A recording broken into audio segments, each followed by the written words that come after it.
तर नमस्कार मित्रांनो, मी आहे शिवम पाटील. पुन्हा एकदा तुम्हा सर्वांचं माझ्या नवीन अशा ब्लॉगमध्ये स्वागत आहे. आणि आजपासून आपल्या कॉलेजचं फंक्शन चालू होत आहे. सकाळ सकाळच्या उठून कॉलेजजवळ आलो आणि बघते तर काय भाई, कॉलेज काय एक नंबर सजलेला आहे. गेलो आमच्या क्लासमध्ये तर बघते तर काय भाई, इथं पण कुठली स्पर्धा चालू होती. इथं तर भाई टाकावापासून टिकाऊ वस्तू बनवतात भाई, गाईज बघू शकत आहात.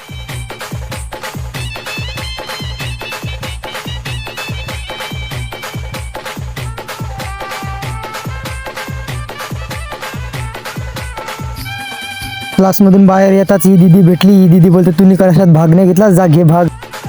मग बाई घेतला ना आपण पण भाग अतरंगी फॅशनमध्ये. आणि याला तर बघा, येतो बाबा कलियुगातील अप्सरा धरलेले आहे. तर चला गाईज, भेटू आता पुढच्या ब्लॉगमध्ये. आता चाललो मी घरी. चला टाटा बाय बाय.